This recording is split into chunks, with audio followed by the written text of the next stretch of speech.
Let me know. Says you're live.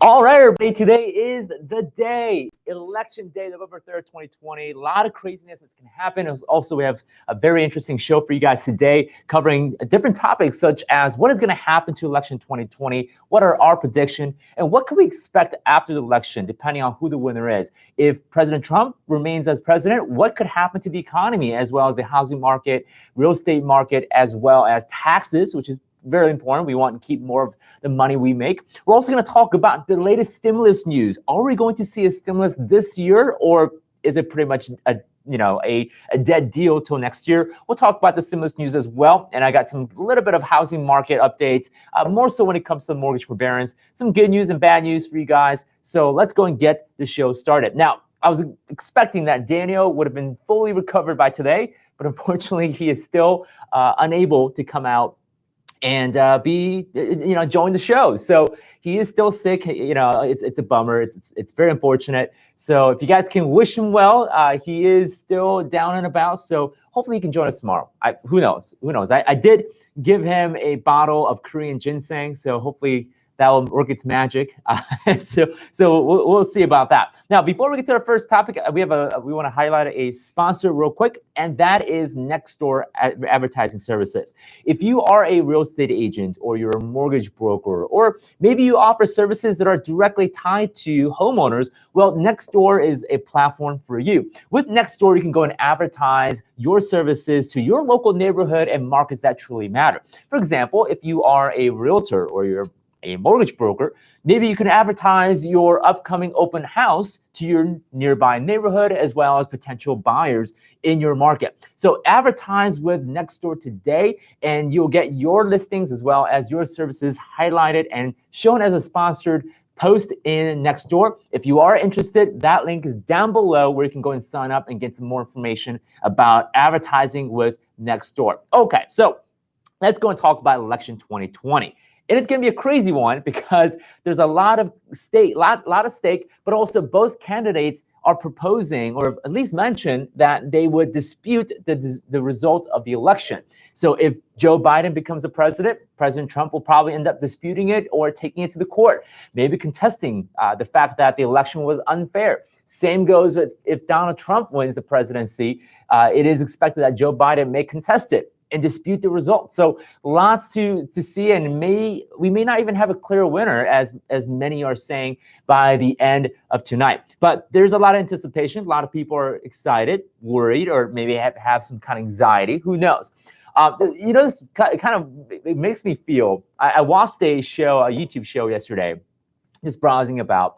But this was a story in 1992. There was a cult that predicted, or unfortunately, they failed, and of course they were wrong, but they predict that the end of the world will come on October 28th, 1992. They predicted that, this would have been the second coming of Jesus, that the rapture would be upon them. I'm sure some of you guys may have remember. I was only, 1 month old at that time. So my parents remember. Some of you guys may remember, this may have been in news back then. But it almost reminds me of, like, today. Kind of feels like the rapture day. For half of you guys watching this, it may, if Donald Trump wins, then it may be a disaster day for you, or maybe a good day for you. I don't know. But that, it kind of gives me that feeling that tonight is the rapture, that the impending savior will arrive to the United States. I don't know. But with that being said, let's go talk about what would happen after the election. I have different categories that we'll talk about. And of course, if you have any questions, we'll have some Q&A for you guys where, we can go and interact, and we'll have some interesting conversations. But a couple of things I want to predict. And first thing we have to hit, being that this is a finance channel, is we have to talk about taxes. What can we expect with our taxes? Now, I don't expect the taxes to go up or go down right away as soon as either Joe Biden or President Donald Trump becomes the impending president.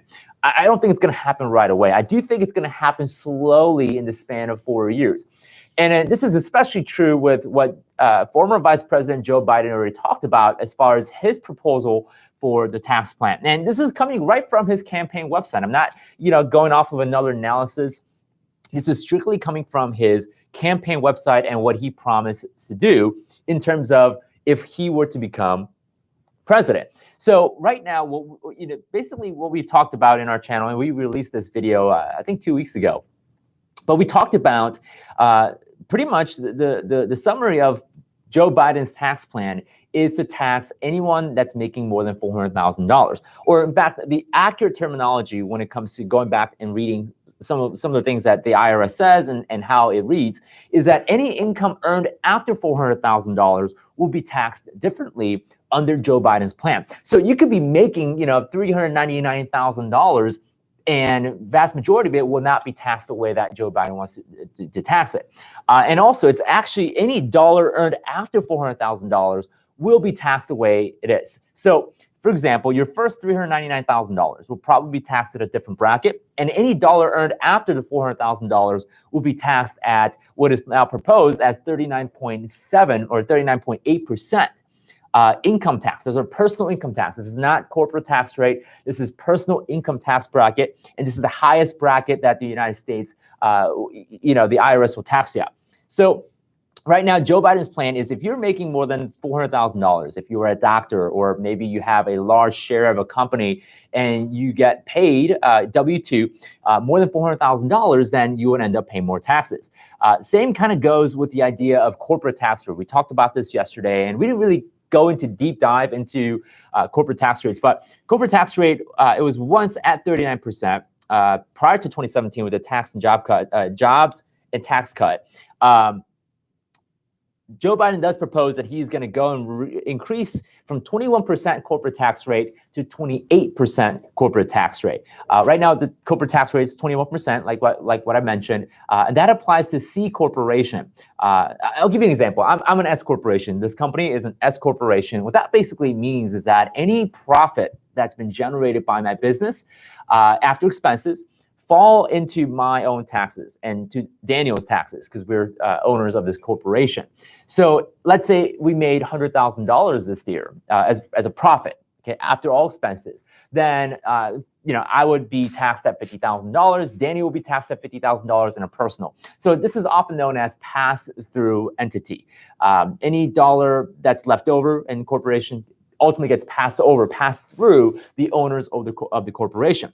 Well, with the C corporation, any profit that was earned by the corporation itself is taxed at one level, and any dividends or any net earnings by the owners are taxed differently. And there's a second tax that they have to pay, and this is often called double taxation. So right now, Joe Biden plans on increasing the 21% corporate tax rate to 28%, and of course that's an increase in taxes on all corporation. It doesn't matter what income level they're in. So that's the tax plan that Joe Biden wants to put. Obviously, according to Investopedia, 75% of Biden's tax cut or tax hike will be on the individuals that are on the top 1%. So that's pretty much what it comes down to. President Trump did explain that he will do some tax cuts, but he didn't really specify what other tax cut he plans on making. He did, of course, implemented the Tax Cuts and Jobs Act back in 2017. That is set to expire in 2025, so it's not a forever thing.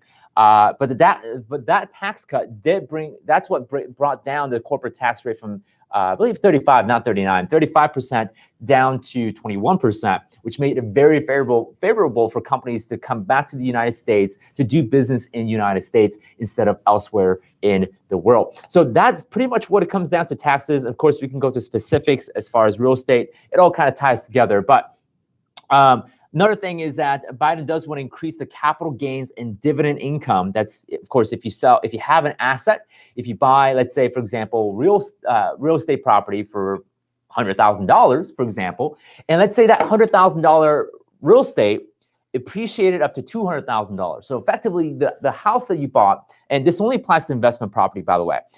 If you bought an investment property of $100,000, appreciates to $200,000, you would essentially have a capital gains of $100,000. You would pay the $100,000, pay taxes on $100,000. That tax itself will be increased under Joe Biden's plan as well. And again, there's good and bad to all this. And I know I sound one-sided, and I'm looking at it from a free market perspective, right? What is good for business? What is good for real estate investors? What is good for entrepreneurs? That's typically how I see it. Now, what could be good with Joe Biden's tax plan is that, yes, it does provide some subsidies for individuals trying to get it out of poverty as well as the low income. For example, one thing that Joe Biden is planning on doing is providing a first-time homeowner tax credit of $15,000. This is something that we talked about in some of our last videos, kind of reviewing and analyzing Joe Biden's tax plans. But this, in a way, could be a good thing because it does provide an incentive for individuals to buy homes. Right now, the challenge with especially millennials is that there's less home buying with millennials, and this kind of comes into twofold. It could also be an economic issue, but it's also a lifestyle issue. As far as economic issues, obviously, a lot of millennials have student loans. Their debt-to-income ratio is high. Oftentimes, they're not bankable to be able to go and qualify for mortgages to be able to buy homes. Lifestyle-wise, a lot of millennials tend to not want to stay in one specific location. They want to be mobile. They want to be able to travel and go to different cities. And I'm not speaking for all millennials, but that generally tends to be the tendency. The likelihood for a millennial to not stick around is greater than them settling in one single place and sticking to that one place. So millennials are more likely to be a renter by lifestyle choice than for necessity reasons and for economic reasons. But just with economic landscape, just looking at the economic perspective, if millennials do want to buy a home, they will have a greater challenge than the previous generation. So with Joe Biden's tax plan, could be a good thing that there is a tax incentive, a tax credit of $15,000 for first-time homeowners looking to buy homes, building their asset, building their net worth. This could be a great thing for first-time home buyers. So there's that, right? There's always pros and cons, and I'll try to weigh in both sides. I'll give you my perspective, and also I'll share my opinions, and I'll tell you when they're my opinions, just from my own perspective. So those are some of the things that Joe Biden is proposing for taxes, and we talked about how Joe Biden plans on getting rid of the stepped-up basis as well as the 1031 securities exchange, which ultimately is a bad thing for real estate. So let's cross over to real estate and talk about how each candidate will affect the real estate market. Now, I haven't really talked about Trump's tax plan because, of course, there's really not a whole lot of specifics there, other than the fact that he did implement a tax cut back in 2017, and that was probably monumental as far as a tax cut for the last decade in terms of any sort of tax policy. But as far as real estate goes, here are my prediction as far as what could happen to the real estate market or real estate in general, real estate investing more so.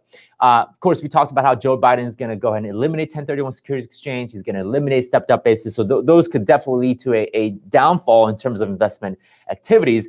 But regardless, I think who becomes president, Daniel and I both talked about this over and over again in our housing market update videos and various videos that we create. But I think there will be a housing market crash or general market crash in 2021, no matter who becomes the president. This is totally independent of who becomes the president. And I think a lot of people don't understand that the banks and the market and some of these cyclical cycles has more to do with the fact that the economy will crash than who the president is. Okay, and I think Daniel and I can both agree that the president isn't that powerful to be able to go boop, right? The market's crashed now. Oh well, it's too bad. Right? I don't think the president has that much of an influence and a power to where he or she can make instantaneous change to the market. Now, what the policies do end up becoming is they do influence a lot of the landscape for a long period of time. So, for example, the Dodd-Frank Act, which was passed during Barack Obama's term, that did have an impact few years down the road. It didn't necessarily have an immediate change, but it had a very significant long-term change, even to the point where we're experiencing a lot of that now. So just because the president does something, it doesn't necessarily change things right away. Sometimes it could, but a lot of times when it comes to economic policies and fiscal and monetary policies, they don't instantaneously have a dramatic effect as we expect them to have. So I think Daniel and I both agree that there's going to be a market crash in 2021, no matter who becomes the president, whether it's Donald Trump or Joe Biden, I think there's going to be a market crash no matter what happens.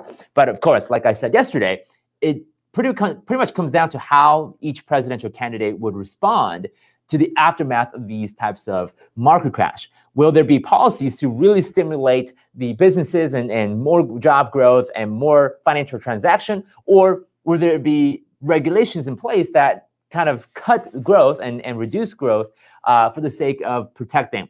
We don't know. So that's something we have to pay attention to as far as who becomes president. Of course, tomorrow's show, if there is a clear declared winner as to who is the president, then we can start making some clear indication as far as, okay, here's how we think it's going to plan out. Here's how, if Trump wins the president, here's how we think it's going to pan out for the next few months. If Joe Biden wins, then we're going to talk about how things will pan out for the next few months as well, economically speaking, real estate wise, as well as what's happening to the world of lending. We talked about lending yesterday. So as far as lending goes, I think we're going to see a harder time getting a loan or establishing any new credit under Joe Biden's policy, mainly because of a general slowdown in the market. And do I see the same thing goes with Trump? Yes, but I think more so with Biden, mainly because of the fact that there's a lot of discouragement as from Joe Biden's tax policy standpoint that could definitely take the confidence out of the investors when it comes to the general market. So a lot of these things that we're talking about, again, clearly more economical. That's what our YouTube channel is. We try to stay away from social conversations. Of course, you can go to other channels for that, but generally we want to talk about and put in the landscape specifically for economic policies.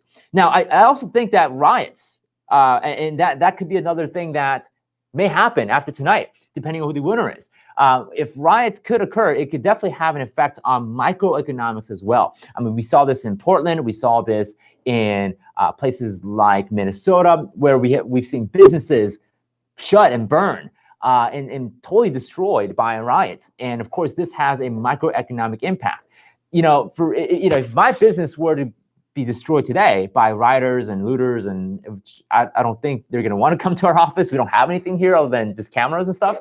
But if my business were to get shut down today and we cease to exist, then there's going to be 8 people out of jobs, right? Or actually more than that. But there's going to be consequences of these businesses shutting down and these businesses burning, and there's going to be jobs lost because of these businesses that aren't able to recover, and especially with the fact that with COVID, right, plus looting, I mean, it's just devastating effect on these businesses as well as local and microeconomic job growth. So that could certainly have an impact overall after the election night. Now, I don't know who the clear winner is going to be for tonight. I have a feeling it's going to be very close. It's going to be very close. And again, we don't know if there's going to be a clear winner tonight due to a lot of complications, such as mail-in voting, right? A lot of different factors that may come into play as far as not having a clear winner. I don't know what you guys think. Go and comment down below. We'd love to hear your chat, your conversation about who might be the clear winner. Are we going to have a clear winner? Yes or no? Go and comment down. I'm paying attention to the comment feed right now, and I pay attention quite a bit. So you guys can go ahead and put your thoughts down below. Now we're going to go ahead and segment into. Let me go ahead and make sure that I've got the chat box up and open. So let's go ahead and cross over to the segment where we're going to go and talk about stimulus news. But before we do, we got to first talk about our free book that you haven't gotten. If you're watching this and if you got the book, great. But if you haven't gotten our free book, guys, grab a copy today. If you've been wanting to invest in real estate, or you want to get into rental properties, or maybe you want to fix and flip homes, maybe you want to get into real estate somehow or make more money through real estate. Well, in this book, my brother, I'm going to show you exactly how my brother and I went from 0 rental properties to 75 rental units in just 1 year without using our own money or credit. And yes, it's possible. I'm not blowing smoke. I'm not blowing BS, right?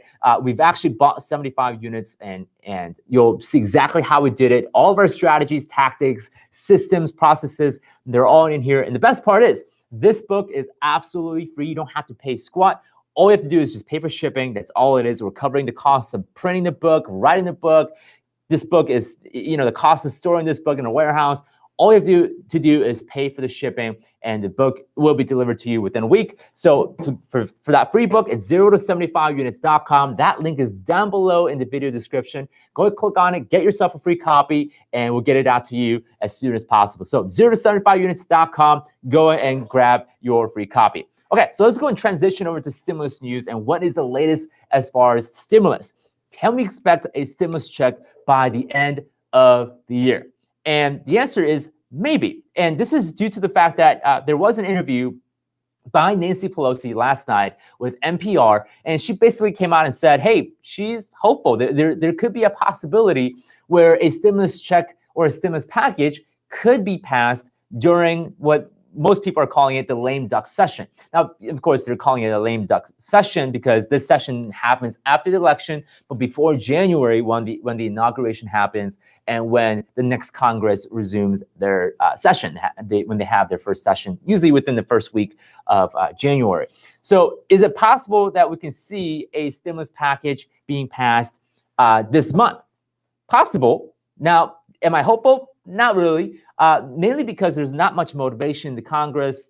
Most congressmen and representatives don't really want to do much, especially after November. And I could be wrong.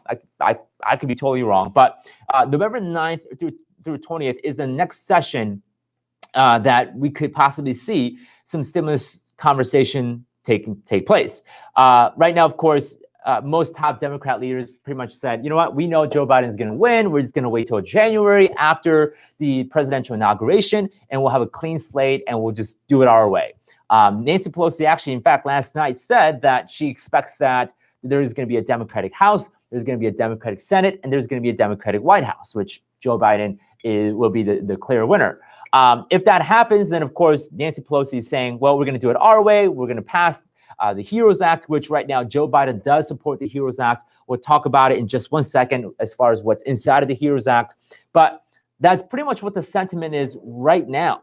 Even if Donald Trump does win president, and if, let's say, the Senate goes back to becoming a GOP, if the Republicans win the Senate, then there's still going to be a stalemate, because if the House remains in Democratic control, then of course there's going to be a continuing conversation like we've been seeing pretty much for the last few months, and there might not be an immediate progress right away. And of course, fortunately, politics get in the way of getting the aid and help out to the American people, especially for those that absolutely need it right now due to the pandemic. So right now, the HEROES Act is being what's supported by the Democratic leaders. We've seen this pretty much get passed in May by the House of Representatives.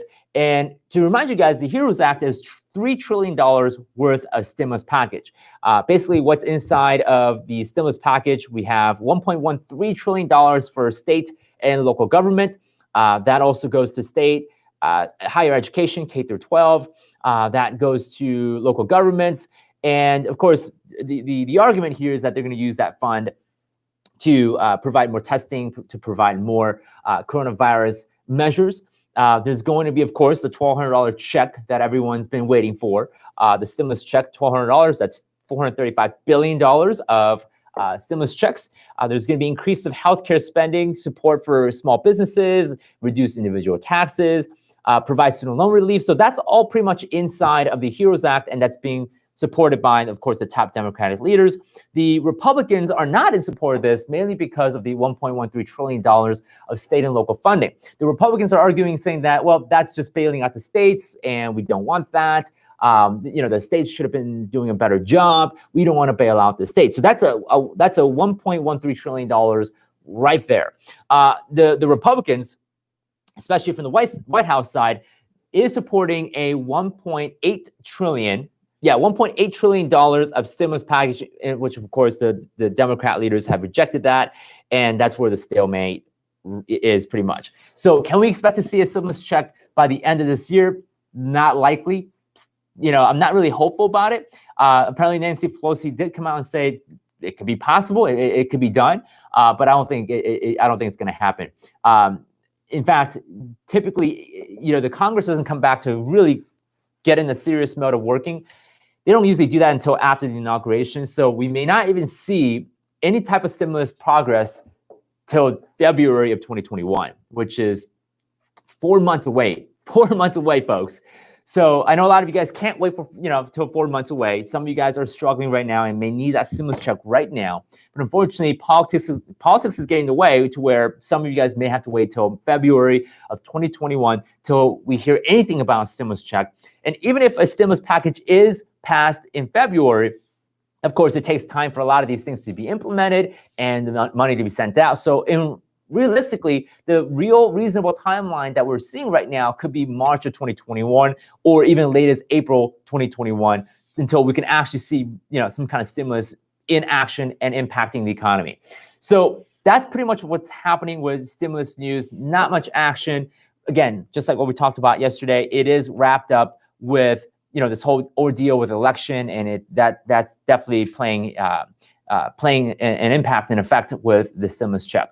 So again, a lot of frustrating news, right, when it comes to stimulus check. Unfortunately, politics have to come into play, which I don't think is good for the American people. Okay, so let's go and transition into what's happening, the good and bad when it comes to the mortgage forbearance and a little bit of a housing market, which Daniel will come back to go and further unpack that, and hopefully he will. Hopefully he feels better. But before we do, we got to go ahead and give you guys a spotlight to talk about our upcoming free real estate weekend event happening this Friday through Sunday. So from November 6th through November 8th, we are co-hosting a free 3-day real estate training and virtual workshop where we're going to have some amazing leaders and speakers such as Jerome Maldonado, Ty Lopez, of course, here's truly the Kwak brothers. We're going to be speaking at the event for 3 days. The ticket is absolutely free. You don't have to pay for anything. It is a virtual event, so you can go and watch it and attend it from the comfort of your own home or your office. That link is down below in the video description where you can go ahead and get your free ticket. Now, of course, you can upgrade your ticket to a VIP ticket where you can have a Q&A time with the speakers and actually interact with the speakers. So go ahead and grab your free ticket. And of course, don't forget to upgrade to your VIP. And that link is down below. That is a real estate domination event. And that's happening November 6th, 7th, and 8th. Definitely sign up. It's absolutely free. Go ahead and get your free ticket. Okay. So let's go and talk about a little bit about housing market. I'm not going to go too deep into this. There's not a whole lot that I can unpack. Again, hopefully Daniel will join us very soon. But the good news is that the mortgage forbearance rate has dropped, which is good. Although it's not substantial, but we are seeing the mortgage forbearance rate drop. Now, here's what I mean by rate. The amount of homeowners right now that are in mortgage forbearance has dropped from 5.9% down to 5.83%. That's only 7 basis points, not a whole lot. It's, not to the point where it's going to make a huge dent, but we're happy and we're glad that it's not going up. When it goes up, we know that more homeowners are in trouble. They're looking for help. They're seeking some kind of a break because they're economically challenged. Now, could there be a possibility where the mortgage forbearance number may go up in the next few weeks? Yes, because right now the coronavirus cases are spiking back up. It's not getting better. In fact, I think it's getting worse right now in terms of the coronavirus cases. So what that basically could mean is that more businesses may go back to shutting down. Right now, here in my home state of Illinois, we have a mandate for till pretty much next week that we have to remain closed. No restaurants can open. We can't dine in anymore, which means that there's a temporary layoff possibly with restaurant workers and employees. Now, there could be a possibility if the coronavirus cases keep on spiking and gets worse, then at least my state could go back to phase 3, where pretty much more businesses have to close down, which subsequently means that more employees will be laid off and less people are working, which less people working equals, obviously less income to go and make the payments for their mortgage payments. So if there are less people making their mortgage payments, of course, then there could be a spike of mortgage forbearance, and we could see a further possibility that we may see foreclosures, we may see loan mods, short sales that may come 3 to 6 months down the road, which is a very clear reminiscence of what we've seen back in 2008 through 2012 when we had, of course, the great recession through 2008 through 2012. So could this spark what could be what we're predicting the housing market? Possible, very possible. It's definitely not in the realm of craziness. It's definitely in the realm of possibility. So that's concerning. The next thing that's concerning in mixture with the mortgage forbearance and what's happening in COVID is this is something that I actually been saying, and I haven't really been vocal about it, But the dangers of people with FHA. Right now, the danger that I'm seeing with FHA borrowers and people who have FHA, looking back at the data from 2017 and where we are right now, is a lot of people that borrowed using the FHA program have lower credit scores, lower income, and lower down payment to start with. Here's what that tells me, is that people who have FHA loans, they are pretty darn close to being a subprime, right? They're pretty darn close to, or they're at least sensitive to what's happening in the economy right now.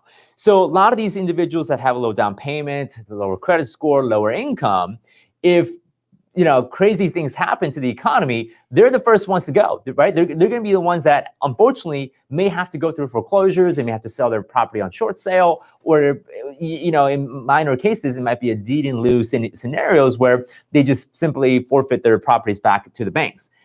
So right now, the FHA borrowers are in a greater danger because any market changes, or if we enter into a long-term recession, then FHA borrowers are going to be the first ones to go, and we could anticipate a wave of FHA foreclosures, and that is not going to be a good thing. And of course, that impacts future lending, and it may constrict and stricter rules as far as what could happen to new loans and new credit, which not a good thing, especially when we need to recover from a recession. So with that being said, it's pretty much all the segments I have for you guys today. Let's go and address some questions that we have.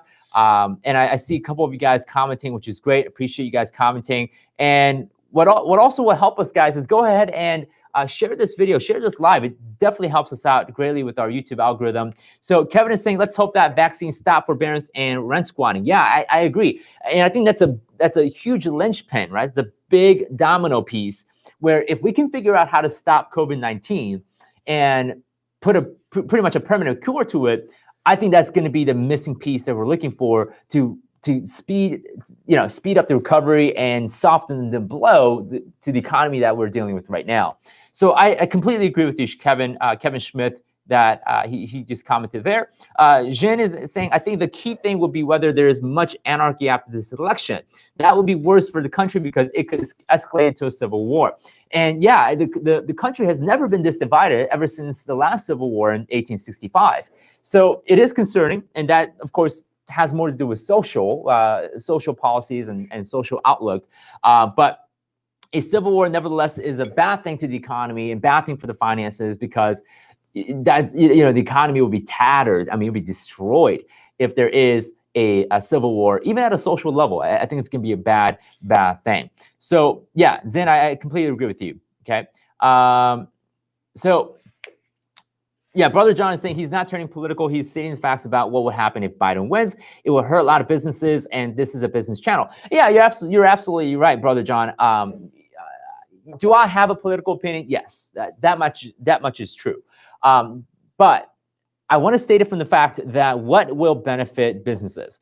Now, what would benefit businesses may not always be a good thing socially, right? What's necessarily a good economic policy may not always become a good social policy. Now, my argument is that if something is good for the economy, and if it feeds into a system that everyone can participate, then I think it'd be a win for everybody.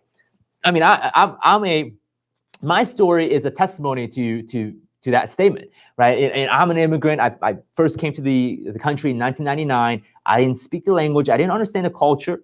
I didn't have a network. My family didn't have a network of people. So pretty much I came to this country in 1999, clean slate. I didn't have anything. I wasn't rich. I wasn't wealthy. I didn't bring a whole lot of money into this country. But nevertheless, the American dream, to me, is still alive, right? I think the American dream can very much be available and be tapped into by any immigrant. Now, of course, the differentiator is whether you choose to educate yourself in the financial game of the United States or not is completely up to you. If you want to become financially successful in this country, you got to get to know the rules. You got to know the strategies. You got to learn how to manage money, and you got to learn how to make money and learn how to keep it. So that means you got to learn the tax codes. You got to learn the financial game of investing. You got to learn how to leverage relationships and knowledge. And that's to me, that's what's beautiful about this country, is that it has those opportunities. You just need to tap into it. Now, I think that the challenge that a lot of times, and this kind of taps into social issues, but I think that the challenge is a lot of people have this disempowering, limited belief that they can't do this, they can't do that. You know, they have this belief that someone is pushing them down where they can't achieve the things that they want to achieve. Now, could there be situations where people honestly are being stopped by a group of people? Possibly. But I think generally it's untrue. I think people, at least in the United States, we have unfathomable amount of opportunities where if we put our mind to it, if we truly believe that we can come out of poverty, if we truly have an idea that we want to share, I think just about anyone can be successful in this country. And you can disagree with me if you want, right? But I have a more optimistic view of what, you know, an immigrant like me could possibly achieve, given the time, given that there's a lot of opportunities. But I think what truly makes that separation happen, number one, is that belief that you can succeed, that everything can be possible, right? It starts here, right? It starts with the belief. But number two, you really have to be practical at the level of, okay, you have to learn the laws, you know, financial laws, right? You have to know how to make money and keep it. And I think that's a big thing. Is I think a lot of people know how to make money, but they just don't know how to keep it and make sure it grows, right? So a lot of these things, guys, there's practical, and of course, there's more of a conceptual thoughts into that. But I think American Dream is still alive. I'm a testimony to it. I'm here. I'm not saying that I'm the most successful guy in the world, but seeing that I came from utter poverty to where I am is a testimony that the American Dream is possible. And I encourage you guys to also take part of that. And I think it's possible for anybody. So just my thought, again, my opinion, based on just from my own perspective. Okay. So that's pretty much it for the show, guys. I'm going to go wrap it up here, and appreciate all of you guys watching, and love, the participation that we have. Tomorrow, hopefully we'll have Daniel back, and we'll have a much more interesting show. This becomes more fun, obviously, with Daniel around. There's actual interaction, right? There's an actual dialogue than just me babbling on about stimulus news and economy. And of course, depending on who the president is, and if there is a clear winner tonight, tomorrow's show could be completely different, right? We're going to have a very, very interesting show for you guys tomorrow if there is a clear winner. So join us tomorrow, same time, same place, 11 a.m. Central Time, and we'll go ahead and share what could possibly happen for the next few months. We're going to have some really cool, interesting news that we're going to have. So with that being said, love and appreciate all of you guys, and we will see you tomorrow at 11 a.m. right here at our YouTube channel. Take care, guys.